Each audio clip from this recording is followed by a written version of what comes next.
reality in which we live is constructed by the culture in which we're raised. Social influence starts at the beginning and it really never ends. So social influence is pervasive in the way we think about ourselves and the way we think about the world around us.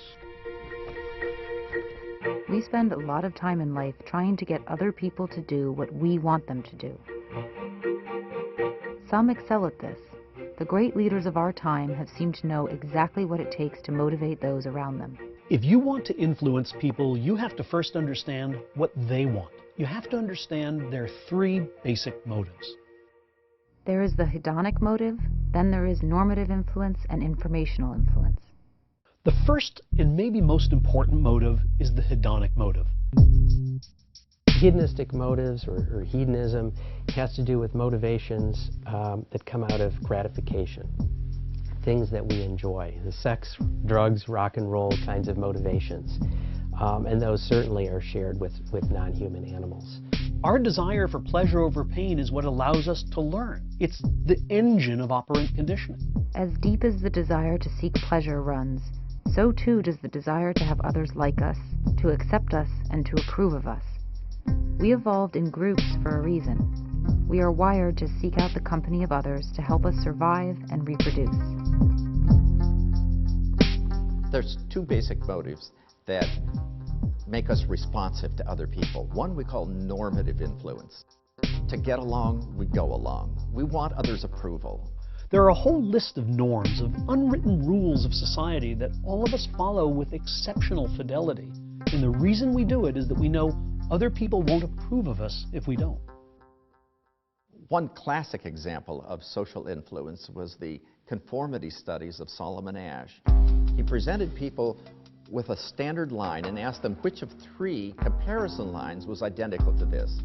It was easy which one matched. 99% of the time people got it right. But only one of the participants was a real test subject. What the test subject didn't know was that all of the other participants were Confederates or actors working with the experimenter. Asch instructed the Confederates to give incorrect answers to see how the test subject would behave. But he set up a situation where you would be giving your answer after other people gave their answer. And so what he found was about a third of the time, a little bit over a third of the time, people would pick the wrong answer if other people picked the wrong answer. And here's the final one. See.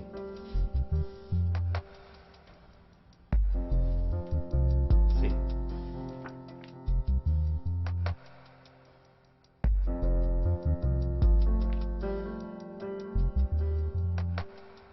See.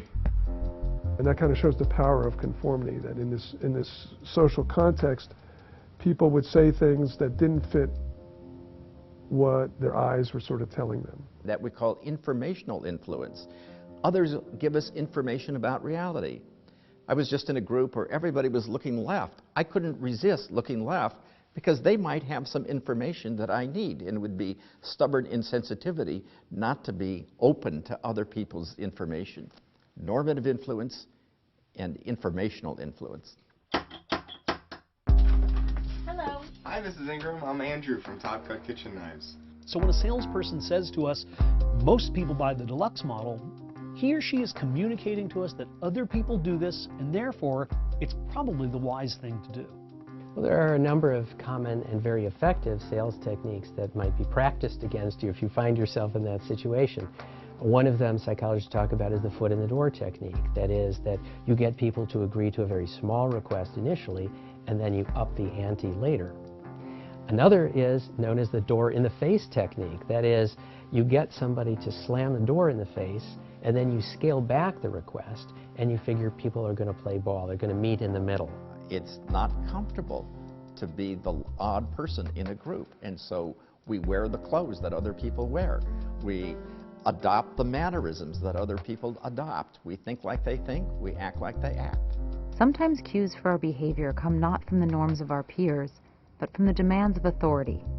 In a harrowing demonstration of the powers of obedience, psychologist Stanley Milgram devised an experiment in the 1960s that involved electric shocks and the limits of appropriateness. In the case of Milgram, participant comes into the laboratory. There's another participant there, seemingly, but in fact it is a confederate of the experimenter, another person who's in on the research. And there's a staged drawing in which it seems to the participant that it's random, but in fact it's rigged. And they were to give feedback on wrong answers by flicking electric shock switches ranging from 15 up to 450 volts in 15-volt steps. So they asked a question, the guy got it right, and then he started missing answers occasionally. And after the third level, he kind of groaned. And after the 10th level, he screamed in protest. Answer is day, 285 volts.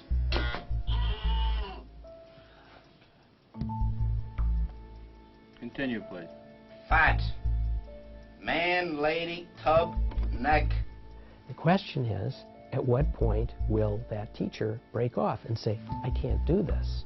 This would be unethical, it would be unconscionable. And what Milgram found is even when you have that confederate banging on the wall and saying, stop, I demand, or banging on the table, you know, I have a heart condition, please stop this, I refuse to continue, and so on, that oftentimes, and by often we mean often more than half of the time, that teacher will continue to the bitter end, even up through 450 volts, even up to XXX, danger, severe shock. Now, what's the take-home lesson from that? Is it that people will do anything terrible that they're asked? But he didn't set them down to give 330 volts and get a screaming response at first. Rather, he seduced people. He got them to commit a little behavior, and then just a little more, and then just a little more. And that's the step-by-step process by which we're often drawn into doing evil. So why do people in groups sometimes behave badly, sometimes in ways that none of them would behave as individuals?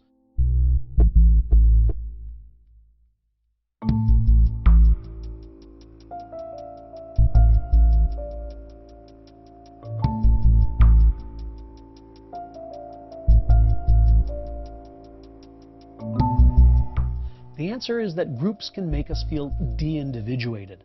They make us feel immersed in the group, and they lead us to do things that we wouldn't normally otherwise do. When people are in a state of being de-individuated, the norms that will typically restrain us from doing certain things are reduced. So what happens is people go wilding. They commit acts of vandalism, acts of violence. There can be a kind of mob mentality.